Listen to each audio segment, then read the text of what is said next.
हमारे वृंदावन में गोपीश्वर महादेव के मोहल्ले में एक बंगाली ब्राह्मण थे। गौड़ीय वैष्णव थे, बंगाली ब्राह्मण थे। संस्कृत के बहुत अच्छे पंडित थे, विद्वान थे। वो थे लगभग 100 के निकट पहुंच रहे होंगे। उनकी ब्राह्मणी जो थी वो भी 95-96 की उनकी पत्नी थी। चल फिर नहीं सकते थे, याचना किसी से करते नहीं थे। पुराना सा छोटा सा घर था, उसी में रहते थे। छोटा मकान था, जैसे तैसे अपना अकिंचनता में निर्वाह करते थे। उन्होंने पूज्य गुरुदेव श्री भक्तमाली जी से प्रार्थना की कि हमें पूरा पाठ सुनाना है भागवत जी का। ध्यान से सुने, सीधा शरण। पूरा पाठ भागवत जी का सुनाना है और पूरी कथा सुनाना है। हम पाठ भी बैठकर सुनेंगे, कथा भी सुनेंगे। और हमारे पास आर्थिक व्यवस्था नहीं है, लेंगे किसी से फूटी कौड़ी भी हम नहीं। और हमारा जो छोटा घर है उसी में, जिसमें मुश्किल से 8-10 लोग बैठ सकते हैं, उतनी ही जगह में बैठ के आपको कथा कहनी है। एक चौकी लगने के बाद 8-10 लोग बैठ पाएंगे, इससे ज्यादा लोग नहीं बैठ पाएंगे। महाराज जी ने उस वृद्ध वैष्णव विप्र दंपति के भाव को देखकर स्वीकार किया और उच्च स्वर से उच्चारण पूर्वक संपूर्ण श्रीमद् भागवत का मूल पारायण किया। अब एक तो स्वयं पाठ करना तो तीव्र गति से हो जाता है, और श्रोता बैठा हुआ वो भी संस्कृतज्ञ है, वो अर्थानुसंधान पूर्वक श्रवण कर रहा है, तो जल्दी जल्दी उच्चारण नहीं किया जा सकता। 6 घंटे पूरा महाराज जी एक आसन से भागवत का पारायण करते, फिर मध्याह्न में 1 घंटे का विराम, उसी में थोड़ा सा जल वल पीना, फलाहार, फिर 6 घंटे एक आसन से कथा कहते। 12 घंटे रोज। माइक की आवश्यकता नहीं थी। माइक की क्या जरूरत, 5-7 लोग हैं तो माइक की जरूरत नहीं। कथा पूरी हुई।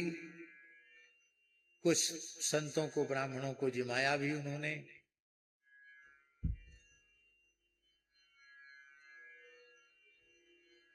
कथा पूरी हुई। 10वीं को, एकादशी का वो दोनों ही निर्जल व्रत किया करते थे। 10वीं को ही भोज भंडारा भी हो गया, और एकादशी को दोनों बंगाली विप्र दंपति ने एक ही समय में, एक ही तिथि को भगवत स्मरण करते हुए देह का विसर्जन किया।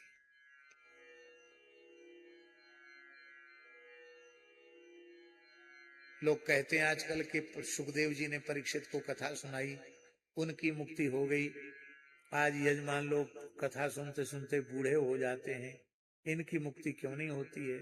हमने आपको उत्तर दे दिया। महाराज जी जैसे वक्ता हो और उन निष्ठावान वैष्णव विप्र दंपति जैसे श्रोता हो, तो एक ही सप्ताह में मुक्ति हो जाती। पूज्य स्वामी श्री संपूर्णानंद जी महाराज कहते थे, बहुत प्यारी बात। वो कहते थे, स्वामी जी 100% मुक्ति होती है। कितनी? 100%। 50% सत्संग से हो जाती है, 50% मुक्ति साधक को स्वयं की करनी पड़ती है। ध्यान में ये बात नहीं है, ये बात 50% मुक्ति परीक्षित ने अपनी कर ली। राज्य छोड़ दिया, परिवार छोड़ दिया, पत्नी छोड़ दी, पुत्र छोड़ दिया, धन छोड़ दिया, पद छोड़ दिया, प्रतिष्ठा छोड़ दी, अन्न छोड़ दिया, जल भी छोड़ दिया, गंगा जी के तट पर बैठ गए। लौकिक पारलौकिक भोगों की कामना मन से निकाल दी। मरने जीने की इच्छा भी नहीं रही, केवल एक ही इच्छा रह गई, श्री कृष्ण चरण कमल प्राप्त हो।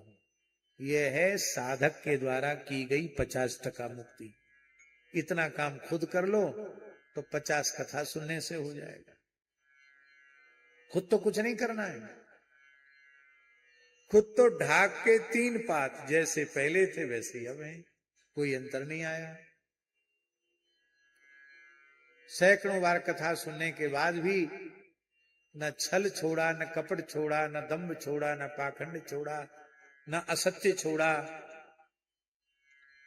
न मन में निष्कामता आई, न निर्लोभता आई, न अहम शून्यता आई, न अपना न भगवान के स्वरूप का बोध हुआ, न शरीर संसार से वैराग्य हुआ, ना ही भगवान के चरणों में प्रेम हुआ। तो इसमें दोष किसका है?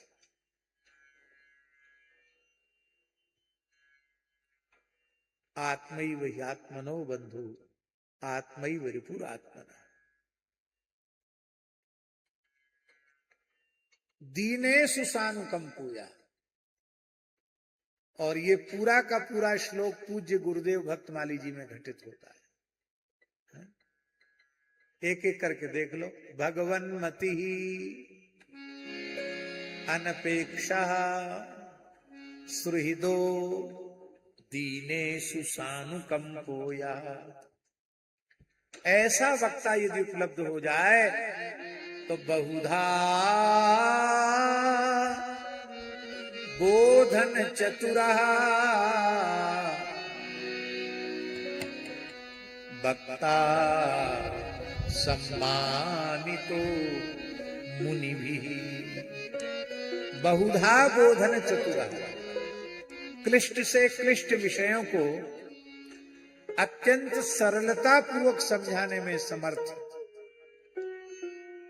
जो कुशल वक्ता है, इस प्रकार के लक्षणों वाला वक्ता बड़े बड़े ऋषि महर्षियों के द्वारा, मुनियों के द्वारा भी सम्मानित होता है, पूजित होता है। श्री सीताराम प्रतिदिन सत्संग एवं दर्शन के लिए श्री महाराज जी के ऑफिशियल चैनल को जरूर सब्सक्राइब करें।